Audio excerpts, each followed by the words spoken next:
స్వలాభం కోసమే పవిత్రమైన తిరుమల లడ్డూ మీద నింద వేశారని వైసీపీ నేత మాజీ మంత్రి రోజా అన్నారు. సుప్రీంకోర్టు విచారిస్తే చంద్రబాబు అతని కంపెనీ చేసిన అబద్దాలు బయటకు వస్తాయన్నారు. జగన్ను హిందువులకు దూరం చేయాలనే చంద్రబాబు ఇలాంటి తప్పుడు ప్రచారం చేశారని ఆరోపించారు. సీఎం చంద్రబాబు కనసైగల్లోనే సిట్ ఉందన్నారు. సిట్ టీమ్స్ పై తమకు ఏమాత్రం నమ్మకం లేదన్నారు.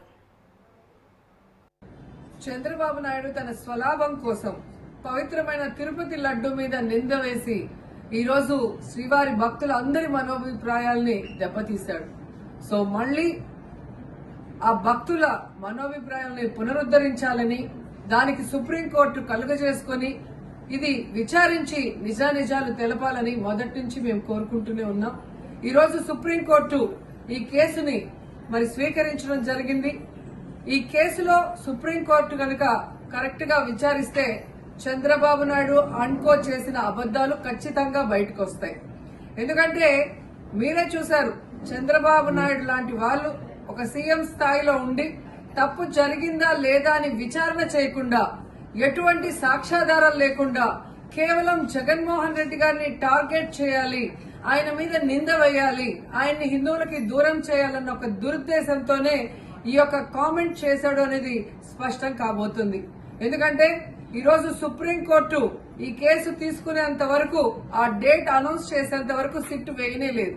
అంటే ఉన్నత స్థాయి విచారణ ఎక్కొట్టాలి, ఉన్నత స్థాయి విచారణ జరిగితే తాను చెప్పిన అబద్దం బయటపడుతుందన్న భయంతో సిట్ ని హడావిడిగా ఏర్పాటు చేయడం మనందరం కూడా గమనించాలి.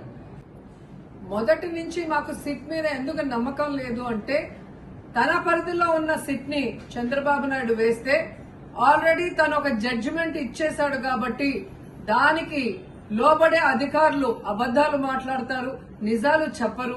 ఎందుకంటే ఈరోజు సిట్ లో వేసిన అధికారి అడిషనల్ డీజీ, ఆయన కన్నా పెద్ద ర్యాంక్ లో ఉన్న టీటీడీ ఈఓ, ఐఏఎస్ ఆఫీసరు మొదట మాట్లాడిన స్టేట్మెంట్ కి చంద్రబాబు నాయుడు గారు అబద్దం చెప్పిన స్టేట్మెంట్ తర్వాత మాట్లాడిన దానికి తేడా చూస్తేనే ఈ సిట్ అనేది సిట్ అండ్ స్టాండ్ కి తప్ప దేనికి పనికిరాదనేది అర్థమైంది.